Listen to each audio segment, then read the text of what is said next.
আজকে আমাদের একটা বিষয় নিয়ে আলোচনা করব, যেটা আমাদের জন্য বেশ গুরুত্বপূর্ণ বিষয়, আপনাদের জন্য গুরুত্বপূর্ণ বলেই আমাদের মনে হয়, তার জন্য আলোচনা করছি।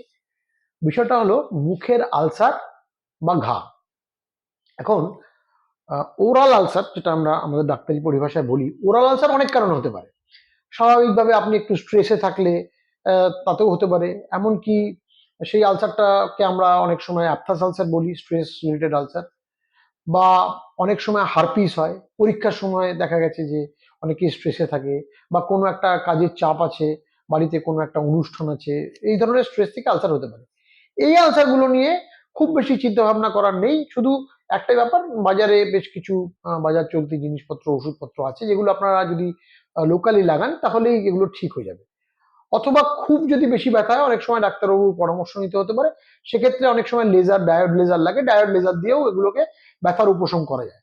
কিন্তু যে আলসার গুলো, এছাড়াও অনেক ধরনের আলসার আছে, কিন্তু যে আলসার গুলো নিয়ে আমরা খুব বেশি কনসার্ন, সেটা হচ্ছে কিছু আলসার আছে যেটা দেখবেন 7 দিন, 10 দিন, 12 দিন হয়ে গেছে, তারপরেও কমছে না। আপনি বাজার থেকে কিনে ওষুধ লাগাচ্ছেন, কিন্তু তারপরেও কমছে না। এই ধরনের আলসার গুলো কিন্তু আর বাড়িতে রেখে কোন রকম চিকিৎসার চেষ্টা নিজে করবেন না। কারণ যদি কারো হয়ে থাকে, এগুলো খুব রিস্কি। আমার একজন ডাক্তার পেশেন্ট ছিলেন, আজ থেকে প্রায় 8-9 বছর আগে। আমি তার ট্রিটমেন্ট করছিলাম। হঠাৎ করে আমারই এক অ্যাসিস্ট্যান্ট আমাকে বলে যে, দেখুন স্যার, মুখের মধ্যে একটা কিরকম ঘা মতো রয়েছে, জিভের ডান দিকে। আমি দেখেই আমার সন্দেহ হয়। আমি সেটাকে প্যালপেট করি। প্যালপেট মানে আমরা ডাক্তারি পরিভাষায় প্যালপেশন বলতে বুঝি, সেটাকে আমরা অনুভব করে, আঙুল দিয়ে অনুভব করে বুঝি। ওর বেসটা বেশ ইন্ডিউরেটেড, মানে শক্ত। আমি সঙ্গে সঙ্গে ডাক্তারবাবুকে বলি যে এটা কতদিন হয়েছে। উনি বলেন যে না, এটা খুব একটা অসুবিধার জিনিস নয়, দিন সাথে হলো হয়েছে, কিন্তু কমে যায় মনে হয়। আমি বললাম না ডাক্তারবাবু, আমার জিনিসটা খুব একটা ভালো লাগছে না। উনি যে একজন চোখের ডাক্তার, আমি ওনাকে রেফার করি, এবং ঠিক 2 দিন বাদে ফ্রোজেন সেকশন বায়োপসি হয়, এবং সেটা কিন্তু ক্যান্সার বলে ডিটেক্টেড হয়। কিন্তু যেহেতু এত আগে রিজেকশন হয়েছে, সেই ভদ্রলোক কিন্তু চিকিৎসার মাধ্যমে সম্পূর্ণ আজকে সুস্থ।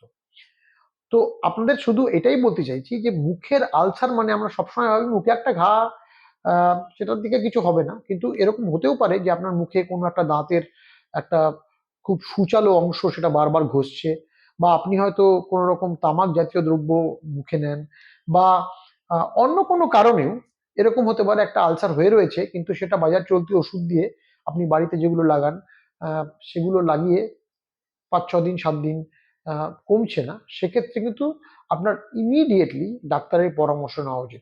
শুধুমাত্র ভিটামিন খেয়ে বা অন্য ধরনের লোকাল ড্রাগ লাগিয়ে কিন্তু এটা নাও কমতে পারে। এবং সবসময় মনে রাখবেন, এটা কিন্তু এই ধরনের আলসার সবসময় যে শুধুমাত্র বিনাইন বা একদম মানে নির্বিষ হবে সেরকম নাও হতে পারে। এগুলো কিন্তু ক্যান্সারের আর্লি সাইনও হতে পারে। আমি শুধু আপনাদের ভয় দেখাচ্ছি না, এটা আপনাদের বলতে চাইছি যে সব আলসার কিন্তু ক্যান্সার নয়, কিন্তু অধিকাংশ ক্যান্সারই, মুখের ক্যান্সার, আলসার হিসেবে শুরু হয়। আর আরেকটা কথা, ভারতবর্ষে যত ধরনের ক্যান্সার হয় স্ত্রী পুরুষ মিলিয়ে, ওরাল ক্যান্সার সবচেয়ে বেশি, 41%। মনে রাখবেন, ওরাল ক্যান্সার সবচেয়ে বেশি। কিন্তু সুবিধাটা হলো ওরাল ক্যান্সারের ক্ষেত্রে, শরীরের ভেতরে এলে, অভ্যন্তরভাগে হলে আমরা সেটা দেখতে পাই না। ওরাল আলসার কিন্তু যে কোনো সময় আপনি দেখতে পাবেন মুখের মধ্যে, এবং আপনি যদি নিজে মনে করেন, এর আর্লি ডায়াগনোসিস নিজেই প্রায় বুঝতে পারবেন বাড়িতে। অতএব সময় নষ্ট না করে এই ধরনের আলসার হলে যদ্দূর সম্ভব তাড়াতাড়ি একজন ডাক্তারবাবুকে দেখান, এবং ফিউচারে বা ভবিষ্যতে কোনো রকম বড় কিছু হওয়ার থেকে নিজেকে রক্ষা করুন।